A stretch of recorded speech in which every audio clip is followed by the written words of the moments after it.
heard this story before, so I apologise. I'd lit a candle, I had the window open, I had the curtains drawn, you know, I was trying to get that really spiritual feeling.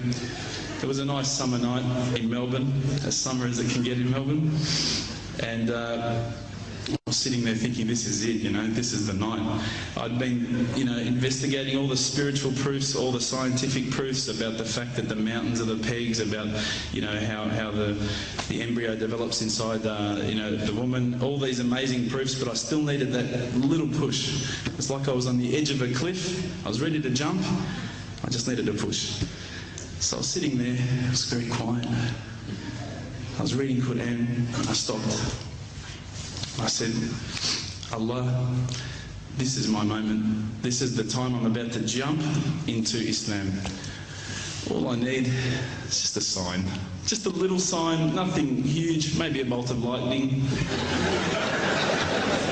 You know, maybe half the house could fall down or something, you know, just small. Small for you, man. You created the earth, come on. So I sat there. I was waiting for the candle to start lighting up to 4 metres high like in the movies. And I go, okay, go. And subhanAllah, nothing, absolutely nothing happened. I was really disappointed, to be honest. So I sat there and I said, Allah, this is your chance. I'm here. I'm not going nowhere. I'll give you another chance. Okay, maybe you're busy. You know, I know it's daytime over the other side of the world. There's a whole lot of stuff going on. Maybe this time it could just be like a car backfiring. You know, something small. All right, the half the house, the candle. Let's forget that. A bird could fart outside. I don't care. Just anything. So I said, okay, go. And subhanAllah, absolutely nothing happened. And I mean, I couldn't have even said, oh, that was it. That creep just then in the wall, that was it. Absolutely nothing happened. I was really disappointed. I was gutted. I was sitting there thinking, this is it, you know, this was my last chance, Islam, and I haven't found it. I pulled back the Quran, I turned back to where I was reading.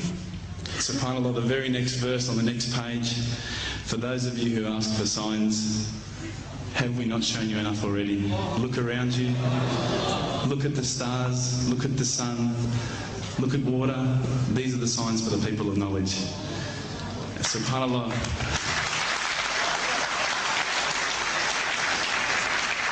I threw the doona over my head and I pretended I was asleep. I was that scared because I couldn't believe how arrogant I'd been to want my own specific sign when all the signs had been there for me all along. The fact that we have this world, the fact that there is this creation, these are the signs for all of us. The next day I decided this is it, I'm becoming a Muslim. I'd been investigating Islam now for probably about 6 months, to be honest. I went in and I said to myself, this is it, I'm going to make shahada. I had no idea what I had to say, I had no idea what the words were. It was probably close to Isha prayer, so it would have been, you know, 7, 8 o'clock at night. I went in and I couldn't believe it. There was about 1,000 people at the mosque. I thought, subhanAllah, look at this religion. Look at how strong they are. It was the first night of Ramadan.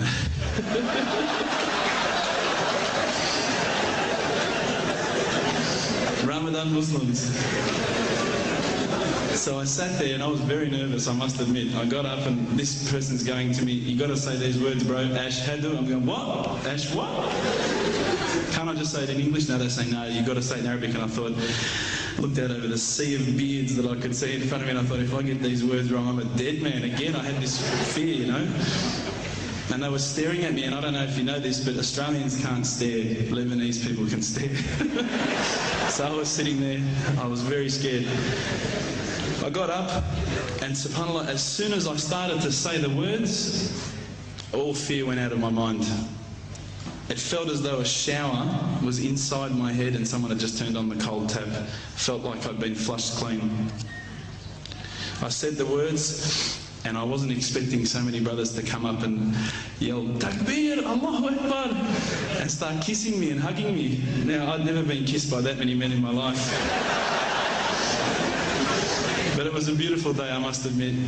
And that day was the day that I had more brothers than I could ever imagine, more sisters as well.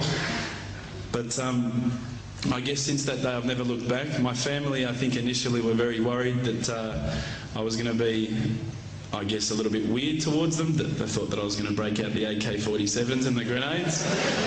But they realised, I think, soon that this religion was actually making me a better person.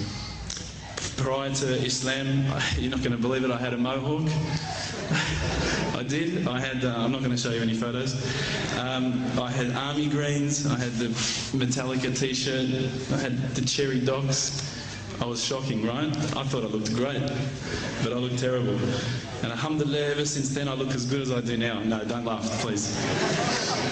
But my parents were the first people to actually say to me once, which really amazed me. They said, my father actually asked me for the Quran recently, which I was really happy about. I always thought he'd be one of the hardest people to work on. But he said to me, ever since you've been a Muslim, you've been a better person. You're more reliable. I can count on you to come and pick me up if my car breaks down. Whereas before I go, Dad, I was drinking last night. I don't know if it's still out of my system.